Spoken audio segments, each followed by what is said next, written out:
I'll use a diet metaphor, right? We're getting ready. We are going into swim season, right? So I use the diet metaphor. And it's like, how many times have we tried to go on a diet with behaviors? I'm gonna do these behaviors, and this time it's gonna work. And it just doesn't stick very much. But yet, if you just spend months working on the inside, right? The mindset.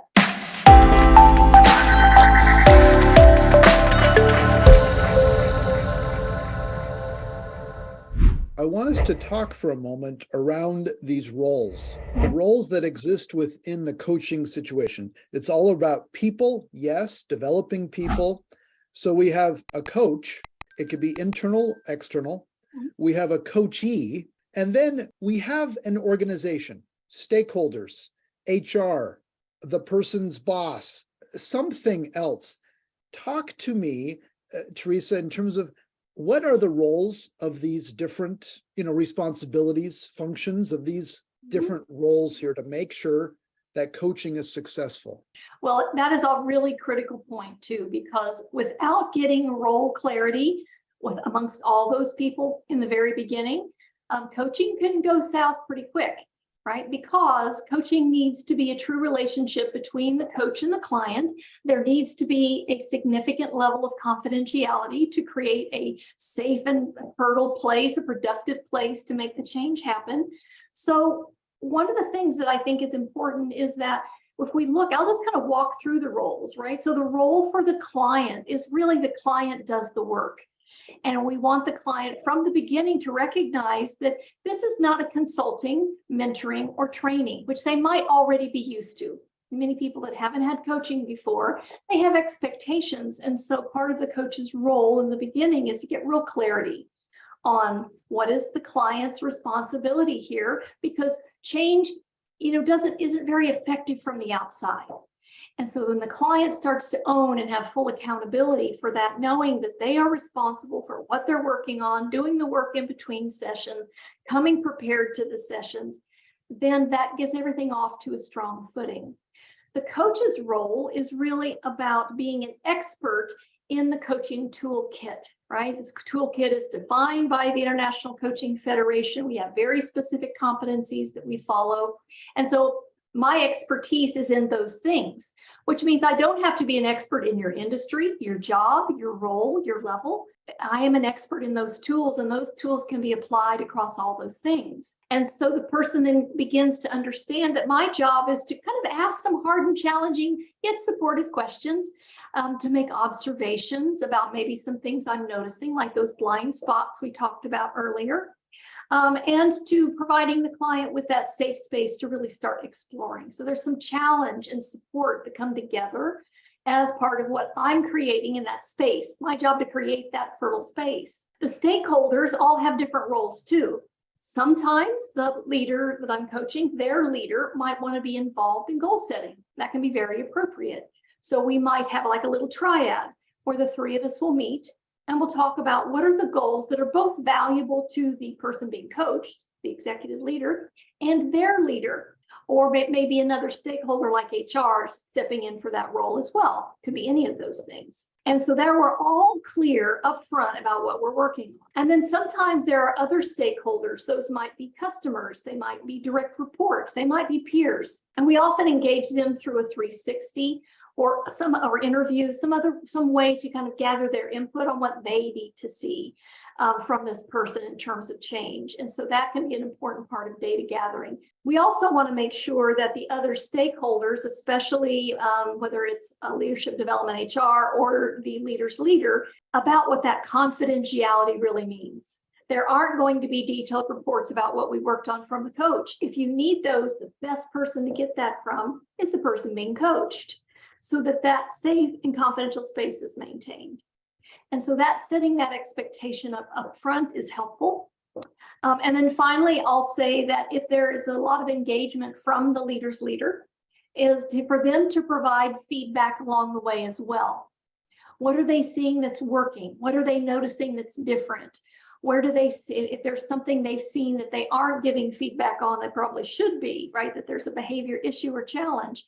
We want them to have accountability for their role in coaching success.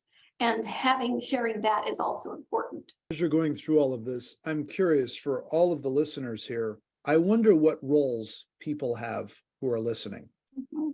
And so for everyone who's listening, if you could please in the Q&A, identify, are you going to be coached or are you being coached? Are you a coachee or are you a coach, either internal or external?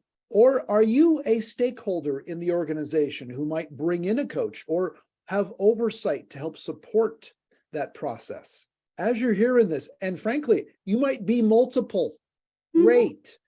List any of those roles out. We'd love to see who is on the call. What is the mindset? We're already beginning to see both the coach and the coachee, executive coach, stakeholder and coach, coach external, and we just continue on. Please keep them coming. Coach at mid-level, coach and coachee. So many folks have multiple hats. And so, Teresa, talk about then being clear on what your role is, because sometimes you might actually have different hats depending upon the situation. I want to make sure I understand the question. So is this for my role wearing a coach's hat and how my hat changes, or are we talking about these other stakeholders and how their hats may change? I guess the real point is, how do we help ourselves be clear about the roles, especially when we may have different situations where we might be different roles in them. And we need to be clear to how we switch and how we show up. Okay.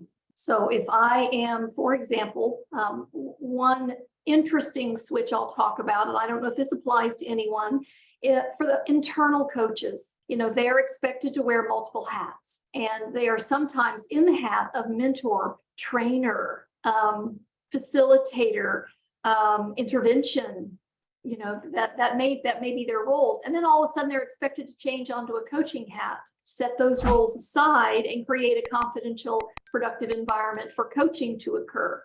And so that is I think one of the more challenging multiple hat roles to wear is that of the internal coach, because they are expected to do all these roles in a very different way. They also have an expectation of reporting that is often different. The external coach can say, as an external coach, I don't provide reporting because that breaks the bounds of confidentiality and breaks trust and keeps us from having a really fertile space. But the internal coach, because they're owned by the organization, they set those expectations. That's much harder to push back on. So that's probably one that I would say is the most.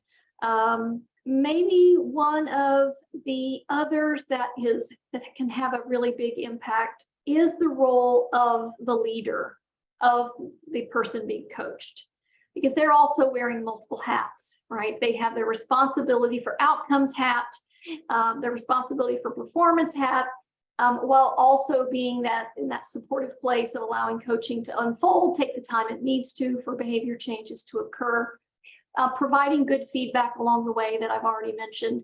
So they wear a couple of multiple roles and hats as well. I've often thought of, there are two work streams happening during the coaching process. One work stream tends to be kind of the overarching set of goals, one or two or three overarching themes, general objectives, and then further defining the actions that need to happen. The other work stream seems to be session to session stuff that comes up, that yes, it can relate to the larger goals, but sometimes it's, hey, can you help me think through this? Can you help? Teresa, how do you kind of manage those two work streams that seem to keep popping up and that are needed, that are important, ongoing work? Well, that's a very interesting point. The ICF has recognized this, and they actually have built that into the skill set. And it's called the engagement agreement, right? Versus the session agreements. And the one way the coach can facilitate that process is when the client, let's say we're working on preparing for a promotion, right? We're on the succession path. We're maybe one of 12 executives on the succession path for the next level of role. Maybe might be in a leadership training plan in our company. And so they have some very specific goals on what it takes to be ready for that next level. And that's the engagement agreement that we have. And those are the engagement goals that we've established with success measures. And then they show up and say, I'm getting ready I've been tagged to do a board presentation. And I have a tendency to get very tactical in my presentations and give way too much data. And my boss has already warned me that will not work at the board level. And so we spend the whole session kind of exploring that and discussing it and coming up with alternative plans. But then the coach then will always tag.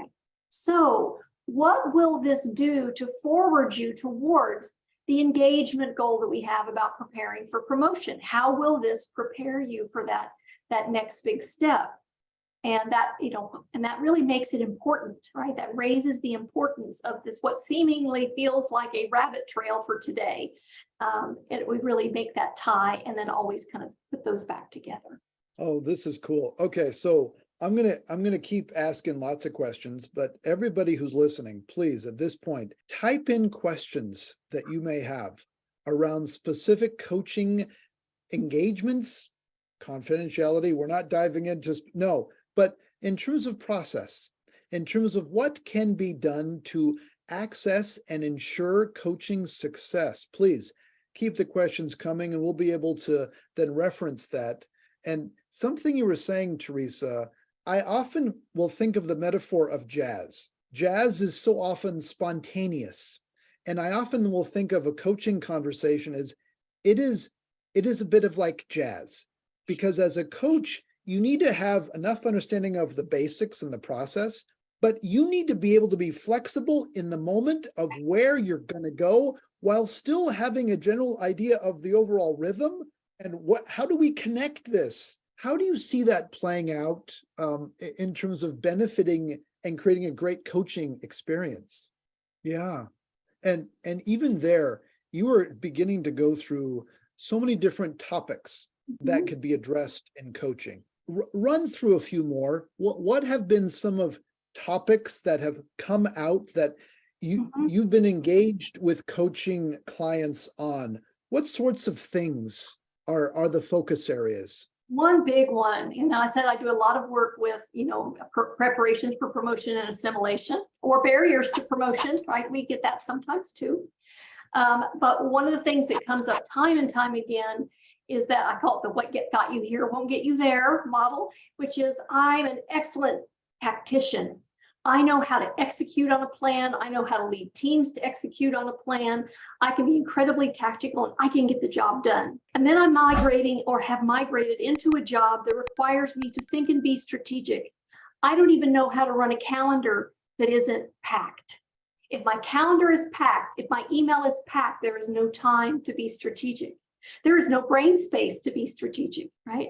And so if I am working all the time and I am running on empty, then that keeps me from being the powerful, strategic, compelling leader who knows how to influence people versus direct people, right? Because certain levels move from the power is in being able to direct because you have direct control to being able to influence because you don't control anybody. You don't control your peers. You don't control external vendors. You don't control your boss, your boss's peers. And so all of those things require you to have this whole new mindset around tactical to strategic leap and shift. That's a big one. I get that one a lot.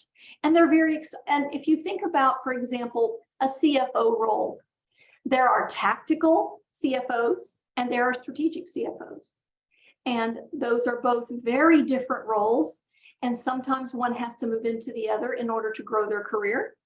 And yet that is a shock to them, right? To be able to move from point A to point B, or they don't know how. They want to do it, but don't know how.